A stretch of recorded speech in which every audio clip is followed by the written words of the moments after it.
ನಾನ್ ನಿಮ್ಗೆ ಇವತ್ತು ಕುಕ್ಕೆ ಸುಬ್ರಹ್ಮಣ್ಯದಲ್ಲಿ ಬಳಸೋ ಅಂತ ಎಲೆಕೊನೆ ಚಟ್ನಿನ ಹೇಳ್ಕೊಡ್ತಾ ಇದ್ದೀನಿ.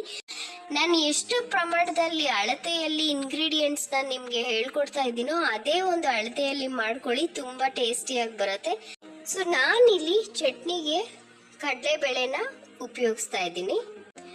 ಅರ್ಧ ಕಪ್ನಷ್ಟು ಕಡಲೆಬೇಳೆ, ಮುಕ್ಕಾಲ್ ಕಪ್ನಷ್ಟು ಒಣಕೊಬ್ಬರಿನೇ ಹಾಕೊಳ್ಳಿ, ಆವಾಗಲೇ ರುಚಿ ಜಾಸ್ತಿ. ಹುಣಸೆ ಹಣ್ಣು, ಒಂದು ಗೋಲಿ ಗಾತ್ರದ ಹುಣಸೆ ಹಣ್ಣು, 8 ರಿಂದ 9 ಬ್ಯಾಡಗಿ ಗುಂಟೂರು ಮೆಣಸಿನಕಾಯಿ ಕಾಂಬಿನೇಷನ್, ಸ್ವಲ್ಪ ಕರಿಬೇವು ಎಲೆ ಒಳ್ಳೆ ಫ್ಲೇವರ್ ಕೊಡುತ್ತೆ ಈ ಚಟ್ನಿಗೆ. ಸೊ ಈ ಎಲ್ಲ ಒಂದು ಇಂಗ್ರೀಡಿಯೆಂಟ್ಸ್ ನ ಫಸ್ಟ್ ನಾವು ಡ್ರೈ ರೋಸ್ಟ್ ಮಾಡ್ಕೊಂಡ್ಬಿಡ್ಬೇಕು. ಕೊಬ್ಬರಿನ ಬಿಟ್ಟು ನಾನು ಮಿಕ್ಕಿದ್ದನ್ನೆಲ್ಲಾನು ಡ್ರೈ ರೋಸ್ಟ್ ಮಾಡ್ಕೊಳ್ತೀನಿ. ಮೊದಲು ಒಂದು ಪ್ಯಾನ್ನ ಇಟ್ಕೊಂಡು 1 ಚಮಚ ಎಣ್ಣೆ ಹಾಕೊಂಡು ಮೊದಲಿಗೆ ಕಡಲೆಬೇಳೆನ ಘಮ ಬರೋ ತನಕ ಚೆನ್ನಾಗಿ ಫ್ರೈ ಮಾಡ್ಕೊಳ್ತಾ ಇದ್ದೀನಿ. ಕಲರ್ ಚೇಂಜ್ ಆಗಬೇಕು, ಸ್ವಲ್ಪ ಚೆನ್ನಾಗಿ ಫ್ರೈ ಮಾಡ್ಕೊಳ್ಳಿ, ಆಗ್ಲೇನೆ ಚಟ್ನಿ ರುಚಿಕರವಾಗಿರೋದು. 1-2 ನಿಮಿಷ ಬಾಡಿಸ್ಕೊಂಡ್ರೆ ಸಾಕು.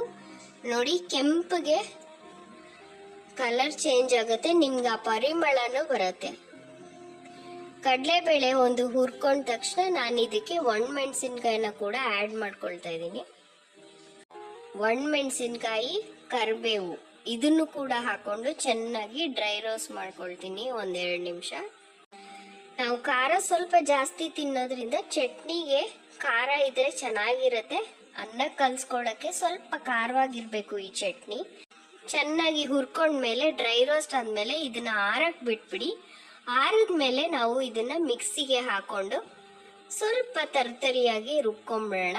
ಮಿಕ್ಸಿಗೆ ಹಾಕೊಂಡು ನಾನು ಮಿಕ್ಸಿಗೆ ಒಣಕೊಬ್ಬರಿ, ನಾನು ಹೇಳ್ದಂಗೆ ಮುಕ್ಕಾಲ್ ಕಪ್ನಷ್ಟು ಒಣಕೊಬ್ಬರಿ ಹಾಕೊಳ್ತಾ ಇದ್ದೀನಿ. ಆಮೇಲೆ ಹುಣಸೆ ಹಣ್ಣು, ರುಚಿಗೆ ತಕ್ಕಷ್ಟು ಉಪ್ಪು, ಇಷ್ಟನ್ನು ಹಾಕೊಂಡು 1-2 ರಿಂದ 3 ಟೀ ಚಮಚದಷ್ಟು ನೀರು ಹಾಕೊಂಡು ನೀವು ಗಟ್ಟಿಯಾಗಿ ಇದನ್ನ ರುಬ್ಕೊಂಬಿಡಿ. ಚಟ್ನಿ ಗಟ್ಟಿಯಾಗಿರ್ಬೇಕು ಯಾವತ್ತು ಅನ್ನ ಕಲ್ಸ್ಕೊಳಕ್ಕೆ. ಈಗ ಇದಕ್ಕೆ ಒಂದು ಒಳ್ಳೆ ಒಗ್ಗರಣೆ ಹಾಕೊಂಡ್ಬಿಡ್ತೀನಿ. ಒಗ್ಗರಣೆಗೆ ಎಣ್ಣೆ, ಸಾಸಿವೆ, ಇಂಗು ಇಷ್ಟು ಹಾಕೊಂಡ್ರೆ ಸಾಕು. ಈಗ ಎಣ್ಣೆ, ಸಾಸಿವೆ, ಇಂಗು ಇಷ್ಟು ಹಾಕೊಂಡ್ಬಿಟ್ರೆ ನಮ್ಮ ಚಟ್ನಿ ಫೈನಲ್ ಆಯ್ತು. ಈ ಒಂದು ಟೆಂಪಲ್ ರೆಸಿಪಿನ ನೀವು ಮನೇಲೆ ಮಾಡ್ಕೊಳ್ಳಿ, ಬಹಳ ರುಚಿಕರವಾಗಿರುತ್ತೆ. ಸೊ ನಾನು ಹೇಳ್ದಂಗೆ ನನ್ನ ಚಾನಲ್ಗೆ ಸಬ್ಸ್ಕ್ರೈಬ್ ಮಾಡಿ, ನನ್ನ ಚಾನಲ್ಗೆ ಹೀಗೆ ಎನ್ಕರೇಜ್ ಮಾಡಿ, ಈ ಒಂದು ರೆಸಿಪಿಗೆ ಲೈಕ್ ಕೊಟ್ಟು ಎಲ್ಲರ ಜೊತೆ ಶೇರ್ ಮಾಡಿ. Thank you for watching. Have a great day.